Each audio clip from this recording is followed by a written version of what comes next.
Right, టన్నెల్లో సహాయక చర్యలపై మరిన్ని వివరాలు మా ప్రతినిధి శేఖరాచార్యని అడిగి లైవ్ లో తెలుసుకుందాం. శేఖరాచార్య, చెప్పండి, ఎస్ఎల్బీసీ దగ్గర సహాయక చర్యలు ఎంతవరకు వచ్చాయి, అప్డేట్స్ ఏంటి? సాయి మాధవి, ప్రస్తుతం మనము ఎస్ఎల్బీసీకి సంబంధించినటువంటి టన్నెల్ పైభాగంలో ఉన్నాము. అయితే అక్కడ పూర్తిగా అక్కడ సిగ్నల్స్ కూడా లేనటువంటి పరిస్థితి, నెట్వర్క్ కూడా పనిచేయలేనటువంటి పరిస్థితి కనిపిస్తూ ఉంది. అయితే అక్కడ సహాయక చర్యలు ముమ్మరం చేసినప్పటికీ పూర్తిగా అంటే 14 కిలోమీటర్ల దగ్గర టన్నెల్ లోపల ఈ సంఘటన జరిగింది. ఈ సంఘటన జరిగి కూడా దాదాపుగా 29 గంటలు కావస్తుంది. అయినప్పటికీ కూడా ఇప్పటి వరకు ఆ సహాయక చర్యలు చేస్తున్నప్పటికీ కూడా లోపల ఉన్నటువంటి చిక్కుకున్నటువంటి వారిని ఇప్పటి వరకు గుర్తించలేనటువంటి పరిస్థితి కనిపిస్తూ ఉంది. అయితే అక్కడ పూర్తి స్థాయిలో టన్నెల్ పైన కుప్పకూలడంతో 14 కిలోమీటర్ల వద్ద అక్కడ వాటర్ లోపలికి వచ్చేసి మొత్తం బురదమయంగా మారింది. ఎవరైతే ఈ రిస్క్ టీం దాదాపుగా 400 మంది రిస్క్ టీంలు, రకరకాల రిస్క్ టీంలు వచ్చాయి. వాళ్ళంతా కూడా లోపలికి షిఫ్ట్ల వారిగా వెళ్తా ఉన్నారు. వాళ్ళు వెళ్ళి వచ్చిన తర్వాత చెప్తున్న విషయం ఏంటంటే అక్కడ 12 కిలోమీటర్ల వెళ్లేసరికి అక్కడ నీటితో కూడినటువంటి బురద మొత్తం ఉంటుంది. దానికి సంబంధించి అధికారులు అప్రమత్తమై డీవాటరింగ్ చేయడానికి ఒక 7 మోటార్ల అక్కడ ఏర్పాటు చేశారు. ఈ 7 మోటార్లకు సంబంధించి ఒక నిమిషానికి 10,000 లీటర్లు బయటికి తోడేటువంటి మోటార్ల కెపాసిటీ ఉండేటువంటి మోటార్లు ఫిట్ చేసినప్పటికీ కూడా అక్కడ కేవలం బురద ఉండడంతో 3,500 లీటర్లు మాత్రమే బయటికి వస్తూ ఉన్నాయి. అయితే అక్కడ ఆ నీటితో పాటు బురద కూడా పంపు సెట్లలో ఇరకడంతో ఆ పంపులు మళ్ళీ విప్పాలి, ఆ బురదనంతా కూడా క్లియర్ చేయాలి. క్లియర్ చేస్తేనే మళ్ళీ ఆ మోటార్ రన్ అవుతుంది. ఇదంతా కూడా అంటే కాలం సమయం వృధా అవుతుందని చెప్పేసి కూడా చెప్తున్నటువంటి పరిస్థితి కనిపిస్తూ ఉంది. మొత్తంగా చూసినట్లయితే నిన్న అంటే ఒక టెక్నాలజీని ఉపయోగించి ఫొటోస్ తీపిస్తే అక్కడ లోపల బురదలో ఒక చెయ్యి మాత్రం కనిపించినట్టుగా కూడా చెప్తున్నటువంటి పరిస్థితి కనిపిస్తూ ఉంది. అయితే 12 కిలోమీటర్ల నుంచి కూడా బురద వాటర్ మొత్తం కూడా ఉంది. వాటర్ బయటకి తీయడానికి 7 పంపు సెట్లు కూడా ఫిట్ చేసినటువంటి పరిస్థితి. ఈ 7 పంపుల ద్వారా కూడా డీవాటరింగ్ అవుతుంది, కానీ చాలా స్లోగా అవుతుంది. నిమిషానికి 10,000 లీటర్లు డీవాటరింగ్ కావాల్సి ఉంటే కేవలం 3,500 లీటర్లు మాత్రమే డీవాటరింగ్ అవుతుంది.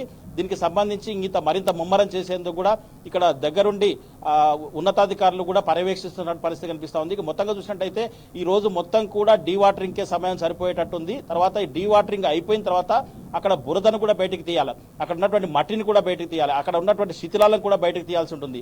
ఆ శిథిలాలన్నింటి కూడా తీస్తే పైనుంచి మళ్ళీ ఎంత బురద వస్తుంది, ఎంత వాటర్ వస్తుంది అనేది కూడా ఎక్స్పెక్ట్ చేయాల్సి ఉంటుంది. మొత్తంగా ఇది చాలా ఇంకా ఎంతమంది కార్మికులు టన్నెల్లో చిక్కుకుపోయి ఉన్నారు, అధికారులు ఏమంటున్నారు? ఇప్పుడు నిన్నటి నుంచి కూడా మనం చెప్తా ఉన్నాము, అంటే ఉదయం నుంచి కూడా ఎలాంటి అధికారికంగా ప్రకటన నిన్నటి నుంచి చేయకపోయినప్పుడు నిన్న సాయంత్రం ఒక అధికారిక ప్రకటన చేశారు. 8 మంది లోపల అక్కడ చిక్కుకున్నటువంటి పరిస్థితి అని చెప్తున్నారు. దాంట్లో ఒక 2 ఇంజనీర్లు, 2 మిషన్ ఆపరేటర్లు, మరొక 4 కార్మికులు అక్కడ చిక్కుకున్నట్టుగా చెప్తా ఉన్నారు. ఈ 8 మంది కూడా లోపల చిక్కుకొని ఉన్నారు. వాళ్ళు చిక్కుకొని కూడా దాదాపుగా 28 గంటలు అంటే 29 గంటలు కావస్తుంది. ఇప్పటి వరకు వాళ్ళకి ఆచూకీ అయితే లభించలేదు.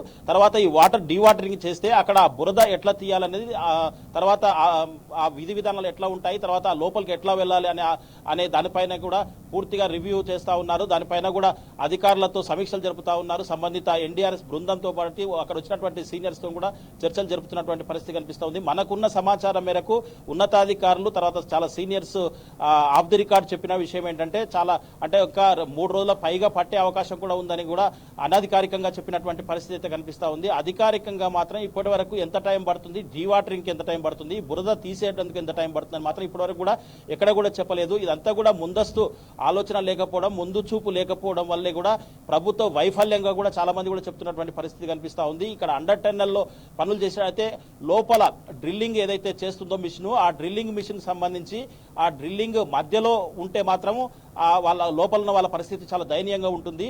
ఆ డ్రిల్లింగ్ మిషన్ ముందు వైపుకు వెళ్తే మిషన్ కింద అంటే బురద కప్పు మాదిరిగా ఉంటుంది. దాని కింద ఏమైనా ఉంటే వాళ్లకు ప్రాణహాని జరగదని కూడా చెప్తున్నటువంటి పరిస్థితి కనిపిస్తూ ఉంది. అయితే ప్రాణహాని జరగకపోవడానికి చాలా మటుకు కూడా ఆక్సిజన్ అందాలి వాళ్ళకు, తర్వాత లోపల వెలుతురు ఉండాలి, బురద వాళ్ళ వరకు చేరుకోకూడదు, తర్వాత మిషన్ కింద సేఫ్ సైడ్ లో వాళ్ళు అంటే కూలిన క్రమంలో అక్కడికి వెళ్ళి ఉంటేనే ఇదంతా కూడా జరుగుతుంది. కాబట్టి ఇప్పటి వరకు అయితే వాళ్ళు ప్రాథమికంగా అంచనా వేస్తున్నటువంటిదైతే సురక్షితంగా తీసుకొస్తామని చెప్తున్నప్పటికీ కూడా ఇప్పటి వరకు 29 గంటలు గడిచింది. వాళ్ళకి ఎలాంటి అంటే లోపల వాళ్ళకి ఎట్లా ఉన్నారు, తర్వాత ఏ విధంగా ఉన్నారు, బురదలో కూరుకుపోయి ఉన్నారా, మరి ఏ విధంగా ఉన్నారన్న సమాచారం అయితే కూడా అధికారికంగా అయితే ఏమి కూడా ఇప్పటి వరకు చెప్పనటువంటి పరిస్థితి అయితే కనిపిస్తా ఉంది. మొత్తంగా ఇక్కడ ముందు చూపు లేకపోవడము, అధికారుల వైఫల్యం అని చెప్పవచ్చు, ప్రభుత్వ వైఫల్యం అని కూడా చెప్పవచ్చు.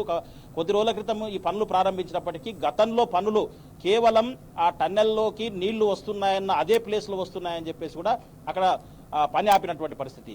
మరి ఇవన్నీ కూడా జాగ్రత్తగా చూసుకోకుండా మళ్ళీ పనులు అక్కడనే ప్రారంభించి పైన రిబిట్ ఫిట్ చేసి మరి డ్రిల్లింగ్తో మిషన్లతో ముందుకు వెళ్ళి ఇదంతా కూడా మళ్ళీ పనులు స్టార్ట్ చేసే క్రమంలో ఒక్కసారిగా పైన ఉన్నటువంటి రిబిట్ కుప్పకూలడం, దానిపైన ఉన్నటువంటి మట్టి నీళ్లు అన్ని కూడా లోపలికి రావడం, ఒక 50 మంది పని చేస్తున్నటువంటి క్రమంలో 42 మంది క్షేమంగా బయటకు వచ్చినప్పటికీ 8 మంది మాత్రం, దాంట్లో 2 ఇంజనీర్లు, 2 మిషన్ ఆపరేటర్లు, మరి ఒక 4 మాత్రం కార్మికులు ఉన్నట్టుగా చెప్తా ఉన్నారు. వీళ్ళది వివిధ రాష్ట్రాల నుంచి వాళ్ళు ఉన్నారు, వాళ్ళు ఎక్కడో పుట్టారు, పాపం పొట్టకూటి కోసం ఇక్కడ వచ్చారు, బ్రతుకు తెరువు కోసం ఇక్కడ వచ్చారు, వాళ్ళ పరిస్థితి ఏంటి అని చెప్పేసి కూడా చాలా మంది కూడా ఇక్కడ చర్చించుకున్నట్టు పరిస్థితి కనిపిస్తా ఉంది. ఇప్పుడు ఇదైతే ఇక్కడ తాజా పరిస్థితి. Sai Madhavi. Right Shekharachari, thanks for the updates.